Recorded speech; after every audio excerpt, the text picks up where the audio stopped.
দেবলীনা এবং মীনাক্ষীর চক্রান্ত আবারও ফ্লপ হয়ে গেল কুসুমের কাছে। হ্যাঁ বন্ধুরা, ভিডিওতে লাইক দিয়ে দেখতে থাকুন। যেই মুহূর্তে কিনা কুসুম সেই শাড়িটাকে হাতে নিয়ে বলতে থাকে যে আমাকে যে করেই হোক না কেন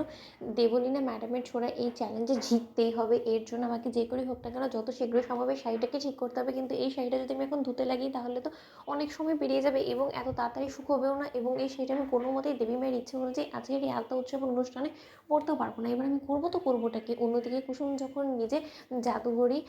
এক কাজ করা শুরু করে দেয় এবং কুসুম বলতে থাকে যে দেবলীনা ম্যাডাম যখন এই আলতাটা শাড়িতে ফেলেই দিয়েছে তাহলে এই আলতা আর রঙের দিয়েই না হয় আমি বরঞ্চ আমার শুভ আরম্ভটা করি। অন্যদিকে কুসুম যখন সেটার মধ্যে কারুকাজ করে অবশেষে সেই শাড়িটাকে ফুটিয়ে তোলে এবং তার পর মুহূর্তে কুসুম যখন সেই শাড়িটাকে পরে তৈরি হয়ে নেয়, ঠিক অন্যদিকে গার্ডেনে যখন সকলে অপেক্ষা করতে থাকে কুসুমের আসার, অন্যদিকে ইন্দ্রাণী বলতে থাকে যে জানো তো রাজ, আমার আর দোষ হয়েছে না, কখন আমি কুসুমকে আমার দেওয়া সেই শাড়িটাতে আমি দেখবো, কারণ আমার খুব বেশি ভালো লাগবে যে কুসুম আজকে ওর বিশেষ দিনে আমার দেওয়া সেই উপহারটা পড়েছে। অন্যদিকে রাজ যখন বলতে থাকে আর এই শাড়িটার সঙ্গে যে তোমার কত ইমোশনস কত কিছু জড়িয়ে আছে সেটা তো আমি খুব ভালো করেই জানি ইন্দ্রাণী, কারণ আমাদের যদি মেয়ে থাকতো আজকে হয়তো বা সেটা ও পড়তো, কিন্তু সেই জায়গায় তুমি কুসুমকে দিয়ে ভালোই করেছো। অন্যদিকে এই কথা বলা মাত্রই যখন কিনা দেবলীনা বলতে থাকে যে যতই অপেক্ষা করো না কেন ইন্দ্রাণী আন্টি, আজ আর কোনো মতেই কুসুমের মুখ দর্শন করা সম্ভব হবে না, কারণ কুসুমকে আমি এমন মাত দিয়েছি যে সেই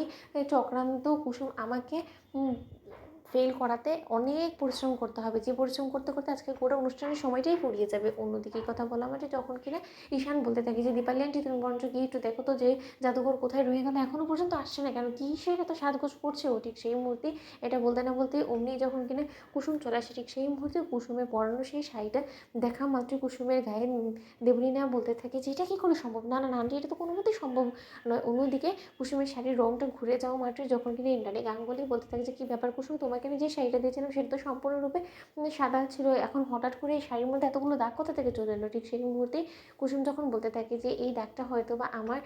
স্মৃতিতে সিঁদুর রাঙানোর আগেই আমাকে হয়তো বা বিয়ের উপহারস্বরূপ ঈশ্বরই হয়তো বা এই রঙগুলো আমার শাড়িতে মেখে দিয়ে গিয়েছে, তার জন্যই আমি এই শাড়ির রঙ আর তুলতে না পেরে এক পর্যায়ে এটার মধ্যে কারুকাজ করে আরও বেশি এই জিনিসটাকে আমি স্মৃতিতে আগলে রাখার জন্য এই কাজটা করেছি। দেবীমা আপনি প্লিজ এইটার জন্য আমাকে ক্ষমা করে দিবেন যে আমি আপনার দেওয়া স্মৃতি এর সঙ্গে আমি আমার নিজের কারুকাজও যোগ করে দিয়েছি। ঠিক সেই মুহূর্তে ইন্দ্রাণী গাঙ্গুলি বলতে থাকে যে বেশ লাগছে কিন্তু এই শাড়িটা দেখে, সত্যি তো সিঁদুরের রং লাল হয় এবং সেই হিসেবে তোমার শাড়িতে যদি তুমি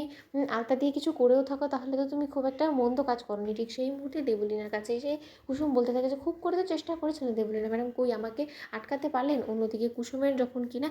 আলতা উৎসবের অনুষ্ঠান শুরু হয়ে যায়, ঠিক সেই মুহূর্তে